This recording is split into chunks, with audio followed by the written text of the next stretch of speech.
Hallo ihr liebe Leute, hier ist wieder der Yankee mit Let's Play Final Fantasy VII auf Pelzig. Jo, ich wollte nochmal eine Ankündigung machen. Ich habe mir zwar gedacht, es wäre wohl ein Klacks, wenn ich hier Emerald und Ruby Weapon für euch platt mache, beziehungsweise auch die goldene Schokobootzucht mache, um an die Materia Ritter der Runde dran zu kommen. Mist, Hojo. Ja, das werde ich aber eher nett machen, weil ich bin hier kein Pro-Gamer und ich habe mal gesehen, wie abartig aufwendig das Ganze ist. Und ich glaube eher, dass Ruby Weapon und Emerald Weapon etwas ist, was wohl eher die Pro-Gamer machen sollten, weil es doch jede Menge Vorbereitung bedarf. Und ich mag eigentlich eher nur Spaß haben bei dem Let's Play hier. Und ich mag das Spiel für euch kommentiere und synchronisiere. Aber ich denke doch, dass sowas wie Emerald und Ruby Weapon und die Schokobootzucht nicht in den Aufgabebereich fallen, den ich hier eigentlich verfolge. Und deswegen, ja, es ist schade, dass es nicht machen wird, aber es ist so zeitintensiv, das kann ich leider nicht machen zum derzeitigen Zeitpunkt, weil mir dafür auch die Zeit fehlt und ich würde dann lieber nochmal ein schönes Classic-Let's Play neu mit euch machen, anstatt dass ich mich hier total in was reinsteige. Okay, und jetzt kümmern wir uns erstmal um den Hojo. Hojo, er ist sofort auf. Die Missgeburt. Erinnere dich bloß an meinen Namen. Ich heiße Volk. Immer wenn ich dich sehe, schmerzt mich. Ich hab's Zellemols nicht kapiert. Ich hab gedacht, du wärst ein misslungenes Experiment. Aber du bist der einzigst gelungene Sephiroth-Klon. Ich fange sogar an, mich selber zu hassen. Das ist alles unwichtig. Hör endlich mit dem Quatsch auf. Quatsch? Ach, das... Sephiroth scheint auf die Energie zu vertrauen, also weil ich ihm ein bisschen helfe. Warum bloß? Ja, mit dem ewigen Warum auf, du Schwachkopf? Du kennst vielleicht sogar zum Wissenschaftler taugen. Ja, weil er ständig sagt, das sehe ich anders, oder was? Energieniveau bei 83%. Dauert zu lang. Mein Sohn braucht Kraft und Hilfe. Das ist der einzigste Grund. Dein Sohn? Ach, wenn es nicht weiß. Was wird denn der Sephiroth denken, wenn er rauskriegt, dass ich sein Papa bin? Er hat immer auf mich herabgesehen. Sephiroth ist dein Sohn? Vor allem wie der Barrage durchsteht gerade. Ich hab die Frau, mein Kind, Professor Gastwasser Jenova-Projekt angeboten, als es Sephiroth nicht geboren war. Der mal Jenova-Zelle entnommen. Ich kann nicht glauben, dass du das gemacht hast. Verbrecher am Sephiroth. Nee, falsch. Der Traum von einem Wissenschaftler. Ich wurde von meinem Wunsch besiegt, Wissenschaftler zu werden. Ach, das mal. Ich habe hier nur was Gene in meinen eigenen Körper injiziert. Und hier ist das Resultat. Ach, das macht Spaß, so ihre zu synchronisieren, wie ich finde. Und es muss ja irgendwie rüberkommen. Okay, Hojo ist verrückt und er ist leicht grünlich. Das macht vielleicht auch die Stubenhockerei, das weiß ich nicht so beurteilen. Aber du kriegst jetzt erstmal einen Meteorregen auf die Schnauze. Und von dir klauen wir noch ein bisschen was, wenn das Sid nichts kriegt. Huch, wie du heilst. Achso, du erschaffst Kreaturen, na dann. Meteorregen. Ja, jetzt geht's auf die Schnees. Okay, Effi hat's schon mal zerlegt. Und das Sid hat... Okay, Hojo hat überhaupt nichts, was von Klaue kenntnis. Aber ich find's geil. Pudler, Prototyp, für Deivel. Ich find's aber gut, Nochmal Kapsel, Mistkerl. Ich finde es definitiv... Was finde ich dann gut? Ich weiß gar nicht, was ich sagen wollte, was ich gut finde. Na, egal, das wird sich schon wieder finden. Eieiei, der klaut man, da war auch schade ohne Ende. Beinpeitsche-Prototyp, pfui Teufel. Ja, die Jenova-Musik passt hier hervorragend, gerade weil er sich ja Jenova-Zelle injiziert hat. Und weil Hojo wohl auch gedacht hat, er kennt Gott-Spiele mit der Jenova-Zelle.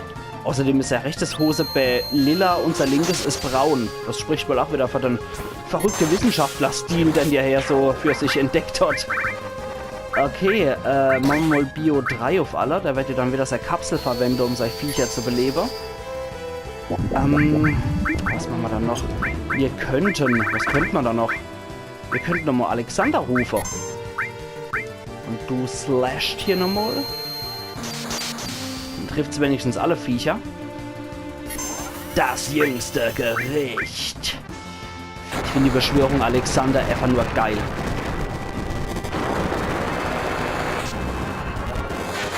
Wie eigentlich so ganz die Festung beschworen wird. In Final Fantasy 12 sind die Materias übrigens Luftschiffe, riesige Kriegsluftschiffe vom Imperium. Da ist Alexander dann sogar das Flaggschiff, weil es einfach so ein gigantisches Teil ist. Und Alexander wird ja auch häufig mit einer Stadt oder Festung verglichen. Da hat sich das dann auch nur angeboten, dass man aus Alexander gleich das riesigste Schiff macht. Mal gucken, wie der Marco-Saft reagiert. Okay. Marco-Saft ist immer gut. Oh, du bist gerade kaputt. Hojo ist gerade kaputt gegangen, aber er hat Marco-Saft und jetzt ist er noch widerlicher als zuvor. Transform Hojo, warum auch nicht? Vielleicht hat der was bei sich in seinem Fleischsack. Also der sieht schon wirklich zum Fürchter aus. Das sieht ein bisschen aus wie eine Kreatur aus Beetlejuice, finde ich. Sid, es wäre, glaube ich, ganz knorke, wenn man jetzt eine Mauer bilden würde. Das könnte man auf jeden Fall mal machen. Au, ja, der tut weh. Aber Sid weiß auch, wie man weh tut. Zeigt mit dem ekligen Krozerfinger nicht auf mich, du Kotze-Typ. So eine riesige Anaconda-Gosch. Pfui Teufel, Hojo. Also merke, Jenova-Zelle machen dich zu was ganz besonders Hübschem. Das setzt man vielleicht auch da in der Schönheitschirurgie Jenova-Zelle, um dich ganz besonders hübsch zu machen. Es sind mehrere Gegner. Für Devil, rechter Arm, Transform Hojo und linker Arm. Okay, dann klauen wir doch erstmal die Stütze. Klaut, haut drauf. Alter, klaut sie, da war immer noch ab wie noch was. Raub, ich würde ganz gerne mal hier was klauen. Psycho, hör auf mit sowas. Mich mit Chocobo-Möpse zu verwirren. Zum Glück hat es halt geklappt. Ja, wir machen dann erstmal den Arm kaputt. Klaut, verhackstückt das Ding doch mal bitte. Ich hätte es gerne in grobe Scheibe. Sid, einmal ein Slash bitte. Barrett, was machen wir dann mit dir? Wir machen doch mal so eine schöne Kujata. Der hat es auch in sich. Der hat auch die größere Beinscheibe, der Kujata. Und wir könnten zur Abwechslung nochmal so einen Neo-Bahamut holen. Ja, Kujata hat definitiv die dickste Beinscheibe. Das muss man dem riesen Rindvieh lassen. Frisst zwar den ganzen Tag wie ein struppig Rindvieh, aber es ist ein chlores Vieh. Ist eine Chlori-Beschwörung, auf jeden Fall. Und wie viel zieht er ab? Jo, nicht schlecht. 4,5 im Schnitt, das ist nicht schlecht. Oh, mir hätten gerade sein Ärmchen geklaut. Jetzt zappelt er so ziemlich widerwärtig auf dem Boden rum. Der alte Hojo Marana. Hör auf, dir das Scheißding wieder an zu klipsen. Okay, der ist gerade in die Luft geflogen. Der Ochs hat ihn der Recht gegeben, aber jetzt kommt da noch was raus. Was bist denn du hier für einer? Wie geht? Sieht ein bisschen aus wie im Freezer seine Endform, nur dass der Freezer noch violett dazu war und nicht gelb. Also jeder Dragon Ball Fan weiß wahrscheinlich, was ich meine. So, jetzt mache ich mal den Neo Bahamut platt. Mit seinem ekelhaften Haupt- und Kopfschwanz. So Devil, so ein widerliches Tentakel, was aus dem Hinterkopf wächst. Kotz. Okay. Ich kriege mal noch mal lieber. Ui, 6.339, nicht schlecht. Schweig! Und? Das hat nicht geklappt. Jetzt gucken wir nochmal. Lebensform Hojo NA. Okay. Der Herr ist im Rang aufgestiegen. Okay, der haut 8 wieder zurück. Mieser Typ. Die kontern sich, glaube ich, gerade die ganze Zeit nur gegenseitig. Bis einer weint. Alter Falter. Ich bin immer wieder erstaunt, wie Cloudorei rotzt. Der hat alles noch nix. Ja, uff, doch mal lass doch mal mein Sid in Friede. Du dreckiger Dachdieb. Eieiei. Bis ich ihn wiederbeleben muss, vor lauter Wischt. Siehst du, was du angestellt hast? Jetzt muss ich das Sid wiederbeleben wegen dir, Dachschädel. So, und dann heilen wir uns nochmal, weil es so schön ist. Und... Also mit dem Konter kann das auch gefährlich werden, wenn die Knabe zurückschlagen. Gemach!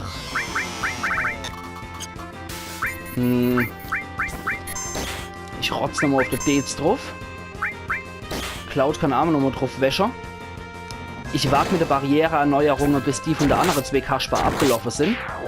Aber das hatten jetzt sowieso gekickt. Gut, Lebensform Hojo NA ist auch tot und das war seine letzte Form, die er gehabt hat. Er gibt 25.000 Erfahrung und 2.500 AP. Das ist nicht schlecht. Ui, Genesung ist gemastert und noch was war auf dem Level. Nicht schlecht. Und eine Kraftkapsel gibt es auch noch. Okay, jetzt müsste man eine große, fette Abbrechknopf drücken.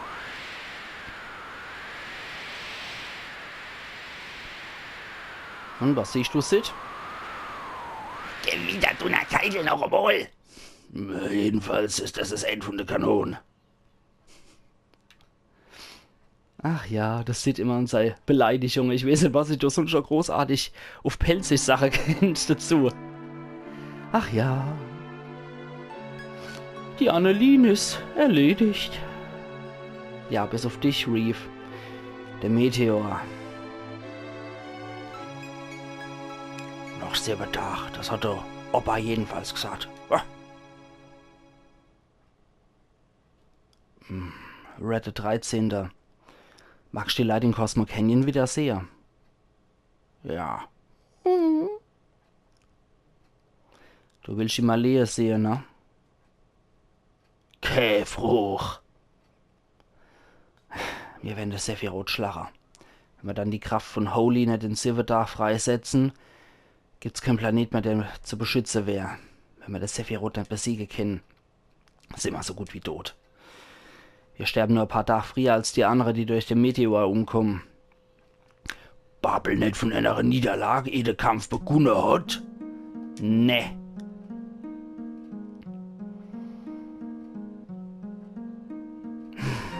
Ich wollte sagen, wofür kämpfen wir? Ich will, dass es jedem klar ist. Für den Planet, für seine Zukunft. Das hört sich edel an. Aber geht's wirklich nur dort rum?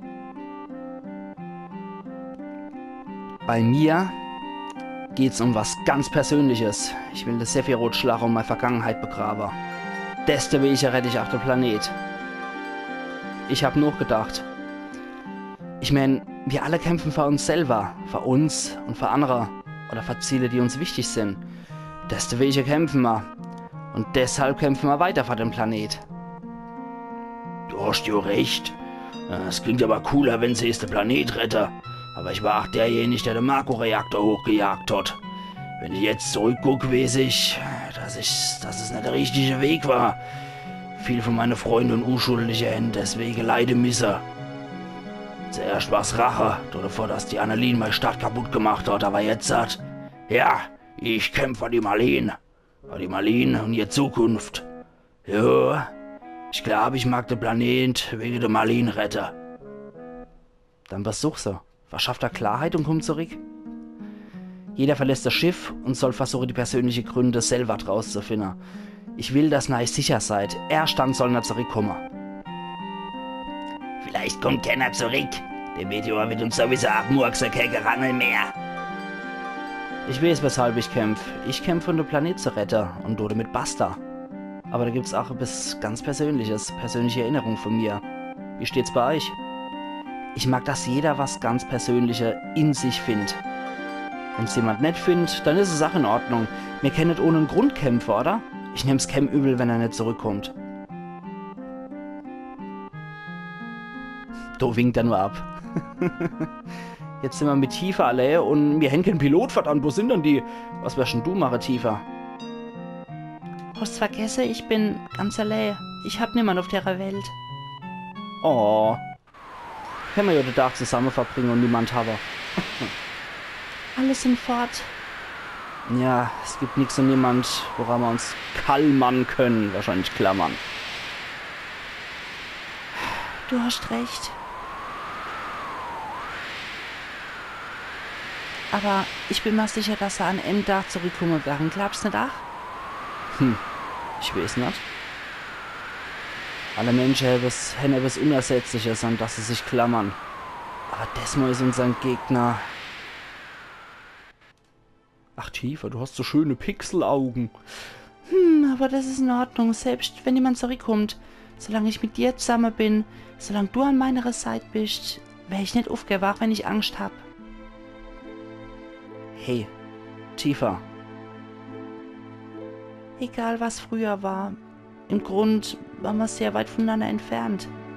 Aber als wir dann im Lebensstrom waren, von all deinen Angstschreien und Gewer, habe ich geglaubt, deine Stimme zu hören. Du erinnerst dich wahrscheinlich nicht mehr dran, aber tief in meinem Herz habe ich dich meinen Namen rufen gehört. Zumindest habe ich das gedacht. Ja, ich habe dich rufen gehört. Du hast mich aus dem Bewusstseinsstrudel im Lebensstrom zurückgerufen. Na Allah, ich habe schließlich versprochen, gehabt, dass ich dir helfen tät, sollte mir jemals was zustoßen. Mit ihrem Katzenmund, die Tifa. Volk, glaubst du, die Sterne kennen uns her? Glaubst du, die kennen sehr, wie sehr wir für sie kämpfen? Ich weiß nicht, aber ganz egal. Wir müssen alles machen, was in unserer Macht steht und an uns Sklaven. Irgendwann einmal werden wir die Antwort finden, ne? Das habe ich von dir gelernt, als ich im Lebensstrom war. Ja, genau.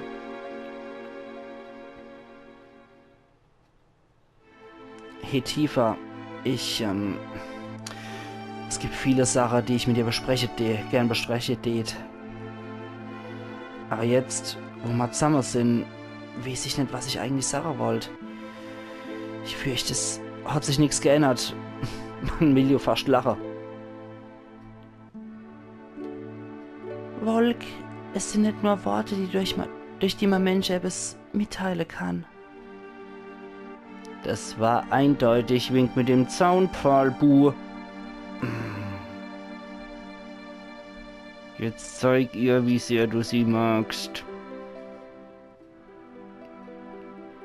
Damit das arme Mädel Amo ihren Friede hat.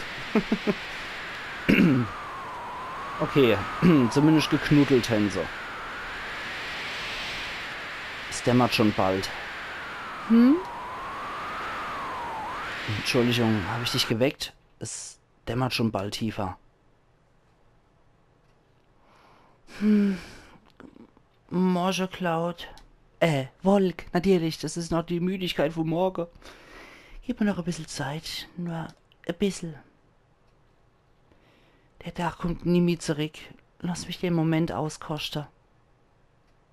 Wie du willst. Oder? Wie du willst. Leg doch wenigstens deinen Arm drum, du emotionaler Ämer. Das ist wahrscheinlich das letzte Mal, dass wir zusammen sein können. Leg doch wenigstens mal deinen Arm um, so du emotionaler Krüppel und Ämer. Das gibt's doch gar nicht. Ach ja.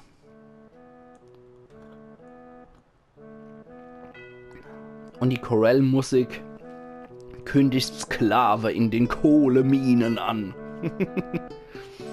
Ach ja. Es wird auch eine Menge Treibstoff gekostet haben, dass die Highwind über Nacht rumsegelt. Bewegen können wir uns auch nicht grad.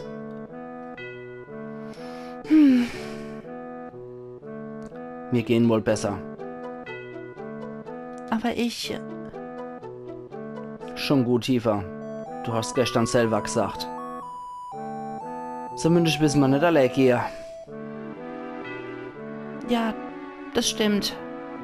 Klar. Los. Ich habe zumindest jetzt mal ein bisschen Emotion geben wollen bei dem Ganzen, wenn es auch nur eine bittere Ironie ist, die ich dabei gebe als Emotion. Na gut. Das Luftschiff ist ein bisschen zu groß für uns zwei. Ja, es ist ein bisschen einsam ohne die andere. Keine Sorge, wird schon schief gehen. Ich werde genug Krach für alle machen. Außerdem bin ich der Pilot. Keine Spazierfahrt mehr wie vorher. Wir werden kaum Zeit haben, uns einsam zu fühlen. Hä? Was ist denn los, Herr? Es bewegt sich.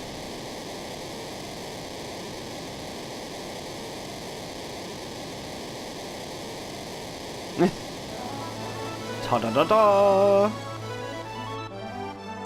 Barrett, Sid! Ist einer fertig? Red der 13. Warum hat er nichts gesagt? Naja, Sid? Hey, Red der 13. bloß in einem Milch, was du was sagst? Habt ihr gelauscht? Ach Gott, am Boden zerstörtes Mädel. Vincent.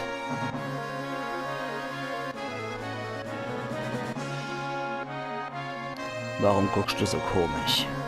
Willst du nicht, dass ich mitkomme? Nee, nur du bist immer so kühl. Ich habe gedacht, es wäre dir egal, was passiert. Kühl? Das ist halt eine Art. Tut mir leid. Ach Gott, der Herr Poser. Motto hier, der Annelien-Manager ist wieder da. Oh, Entschuldigung wieder. Ich wollte eigentlich selber kommen, aber ich kann nicht fort. Ich leite gerade die Evakuierung von Midgar. Ich habe zwar einen künstlichen Körper, aber ich wäre mein Bestes geben. Das wäre geil gewesen, wenn der in Person kommen wäre. Wir sind wohl komplett. Nee, Juffi fehlt. Die kommt nicht. Wenigstens hat sie das mal nicht unser Materie geklaut. Gott sei Dank her. Wieso gleich Stress auch mit jedem? Wie kannst du sowas sagen? Ich bin den ganzen Weg mitgekommen, obwohl ich ständig seekrank war. Denken mir, ich guck dort so, wie er der Corona ich aufdehlen. Willkommen zurück, Juffi. Hey, Wolks, ja nicht, dass du das sagst. Bist du krank oder was? Naja, egal. Du findest mich wie immer in der Halle. Anna. Dank, Shellites. Wegen dir bin ich nicht zurückgekommen.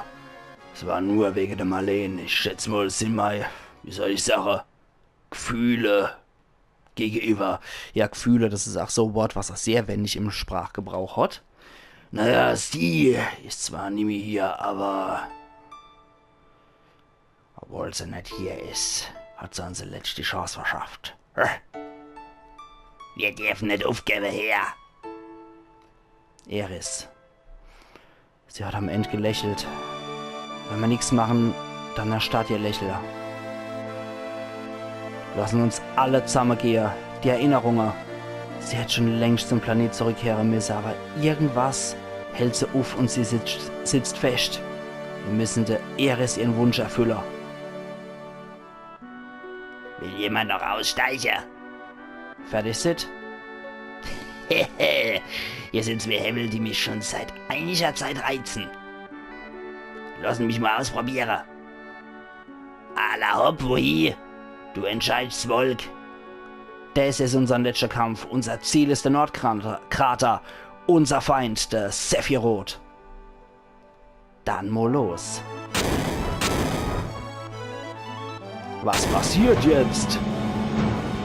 Hehe.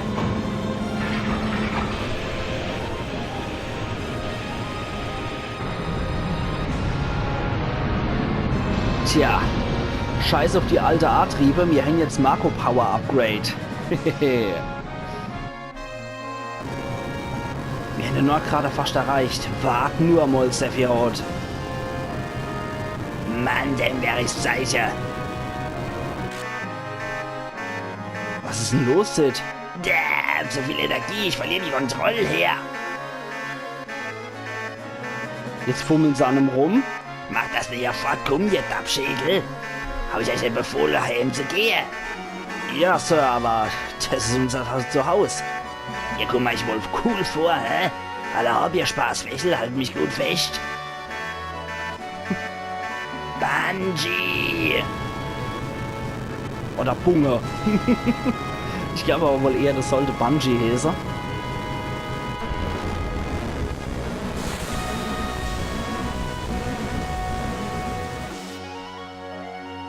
Ende von Teil 2. Spiel speichern. Das machen wir allerdings. Und zwar machen wir das hier. Und ich dir sage, ihr liebe Leute, wir sehen uns morgen wieder zu Let's Play Final Fantasy VII auf Pelzig. Also machen's gut und bis morgen. Ayan Yankee.